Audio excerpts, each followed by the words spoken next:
Thank you so much. Okay, ఇప్పుడు మా beauty దగ్గరికి వెళ్ళిపోదాం. యా, వీళ్ళందరూ కూర్చొని మాట్లాడేసుకుంటూ ఉన్నారు, ముందు నువ్వు అని చెప్పి. అయినా మేము వదిలేదు లేదు, శ్రీలీల గారే మాట్లాడాలి. ఎస్, సో మీ పాయింట్ ఆఫ్ వ్యూ నుంచి ట్రైలర్ చూశాక ఏమై ఉంటుంది కదా అనుకుంటున్నారు? నేను అందరి పాయింట్ ఆఫ్ వ్యూ తెలుసుకోవాలనుకుంటున్నాను. డైరెక్టర్ కాదు, హీరోయిన్ కాబట్టి డైరెక్టర్ ఏమనుకుంటున్నారు అదే అనుకుంటున్నాను. ఆహా, ఓహో, నైస్, సేఫెస్ట్ ఆన్సర్. అయినా వదిలేదు లేదు మేము. మీకు తక్కువ మన 1 minute ఏమనిపించింది అది చెప్పండి చాలు. నేను చాలా ఎంజాయ్ చేశానండి. నాకు ఆ స్లాంగ్ చాలా నచ్చింది. So I'm very excited to like watch it. Thank you.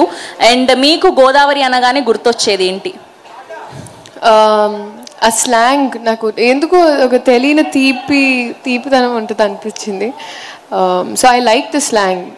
So and plus of course అక్కడ.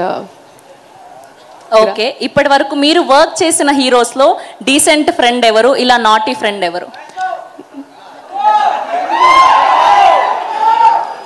ఓన్లీ హీరోస్ లోనే కావాలి మాకు. మా హీరోస్ అందరూ they're all very very sweet అండి. నాకు అలా భేదభావాలు లేవు.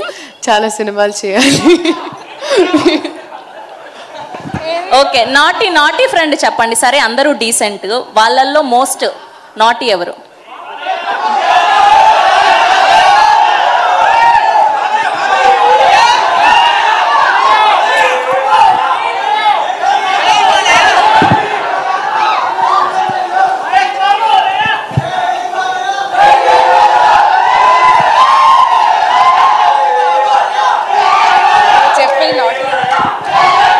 యా, వీళ్ళు ఆపర్ ఇంకా. సో మీరు ఆన్సర్ చెప్పేస్తే బెటర్. నాకు I don't think any once naughty అండి. చాలా డీసెంట్ గా ఉంటారు. ఓకే, పోనీలేండి, మీరు అమ్మాయి కాబట్టి వదిలేసాం, అలా ఇరికించడం ఇష్టం లేక. Thank you so much.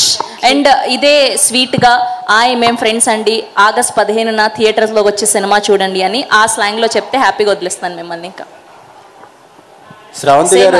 Sravanthi గారు ఆవిడ చేత గోదావరి యాసలో ఒక డైలాగ్ అని చెప్పి అదే చెప్పిస్తున్నాను. సినిమా రిలీజ్ కి August 15న ప్రొడ్యూసర్ గారు చాలా గట్టిగా ఫిక్స్ అయినట్టున్నారు మమ్మల్ని ఫిక్స్ చేయాలని. చాలా గట్టిగా ప్లాన్ చేసినట్టున్నారు మమ్మల్ని ఇరికించాలని అంటున్నారు. లేదండి, చాలా కొద్దిగా నెమ్మదిగానే ప్లాన్ చేశారు. యా, సో ఆ యాసలో మేము ఫ్రెండ్స్ అండి, August 15న థియేటర్లకు రండే అని చెప్పిస్తే మేము ఫ్రెండ్స్ అండి, August 15 థియేటర్లకు వచ్చి సినిమా చూడండి. థియేటర్లో సినిమా చూడండి. Thank you so much Leela గారు. Thank you so much. Yes, so ఇప్పుడు